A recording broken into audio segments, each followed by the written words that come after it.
Today, we're going to pull back the curtain on a hidden force that is fundamentally changing how our world works. We're talking about a silent architect, one that's redrawing the map of global trade one commodity at a time. Just imagine this for a second. A single, closed-door meeting in Beijing. There's no press release, nothing public, and yet, within hours, the price of copper in your walls, the rare earths in your smartphone, the lithium in your car, it doesn't just move, it convulses. So how on earth is that possible? Well, for centuries, we've all learned about Adam Smith's invisible hand, right? The idea that global prices are set by the natural rhythm of supply and demand. But in 2026, that hand has been, well, it's been replaced. We're now dealing with a new invisible hand, one that isn't guided by free markets, but by the strategic goals of a single nation. And here's the bottom line. This silent architect is strategically stockpiling the raw materials of the future. And this isn't just about playing the markets for profit. No. This is about turning the world's most vital resources into a form of geopolitical leverage, basically a remote control for the entire global economy. So to really get how this all works, we're going to follow the architect's blueprint. We'll start with something called the copper squeeze, then we'll uncover the rare earth gambit, expose the grand strategy of weaponized trade, and finally, we'll look at what all this means for what's coming next. All right, let's dive into section 1, the copper squeeze. This is really a masterclass in how to corner the market on what many people are calling the metal of electrification. Okay, so what's really fascinating here is the story this chart tells. In 2026, something very strange is happening. You see, while warehouses in the US are overflowing with copper at record high levels, the major global trading hubs in London and Shanghai are facing critical physical shortages. Experts have a name for this. They call it a disjointed inventory, and it's a huge red flag that the market is not behaving naturally. And the result of that weird artificial scarcity?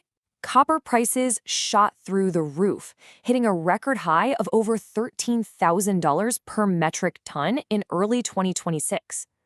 See, when the actual physical metal isn't where it's supposed to be, prices, they convulse, just like we talked about at the beginning. So how are they pulling this off? Well, it's through something called ghost inventory. This is the secret weapon. A state creates these massive unseen stockpiles of a commodity and keeps them completely off the books, away from public exchanges like the London Metal Exchange. What this does is it completely distorts all the public data, making it look like there's a huge shortage, when in reality, the supply is just being hidden in the shadows. And that brings us to our second section, the rare earth gambit. This is where the strategy really escalates from just distorting a market to creating a full-blown geopolitical chokehold. You know, to really understand the stakes here, you have to get that rare earth elements, or REEs, are like the essential vitamins for our modern world. You only need tiny amounts, but they are absolutely critical for high-performance magnets in pretty much everything, from the motor in a Tesla to the guidance system of an F-35 fighter jet. And this chart really says it all.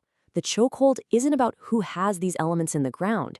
It's about who can process them into something usable. And as of 2026, China controls roughly 90% of the world's refining capacity. That means even if the US or Australia digs the ore out of the ground, it often has to be shipped to China just to be made useful. This absolute dominance creates what we can call a refinement moat. See, for decades, China took on the huge financial and environmental costs of doing this dirty, complicated work, while the West was happy to just outsource it.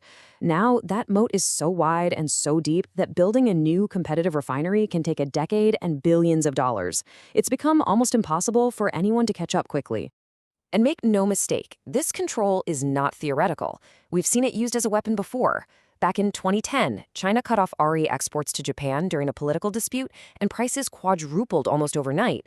Now, fast forward to 2026, and it's the same playbook all over again, this time with new export bans on magnets that require a special license from the state. It's a geopolitical faucet they can turn on or off whenever they want. So what does this all add up to?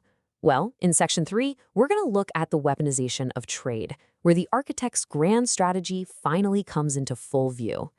The big overarching strategy here is something called weaponized interdependence. It's a powerful idea. You don't just participate in global trade, you actively engineer the system to make other countries deeply dependent on you.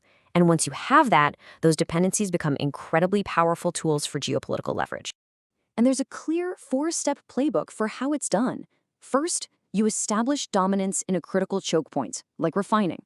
Second, you start implementing selective export controls. Third, you create whitelists of companies and countries that are approved to buy from you. And finally, you use outright bans as the ultimate leverage in any dispute.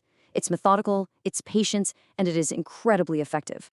And this isn't some distant future scenario. This stuff is happening right now, in 2026. We saw new bans on components for silver refining, that magnet ban targeting Japan, and new whitelists that now control key defense metals. Even something that looks like a concession, like a tactical pause on restrictions, is just another strategic move to keep that long-term leverage intact. But, maybe the most audacious move of all is this one. New regulations that have extraterritorial reach. Let me break that down. It means that even if a product is made in, say, Germany or Mexico, if it uses materials or technology that originated in China, it now requires an export license from Beijing. It's a jaw-dropping attempt to control supply chains far beyond their own borders. All of which brings us to our final section, navigating what comes next. Because this new reality is forcing every other nation on Earth to adapt to what you might call an era of defensive alliances. So, why does all this high-level stuff matter to you and me? Well, it means way more volatility in the markets. It means potential price hikes for the tech we rely on every single day, our electric cars, our smartphones, you name it.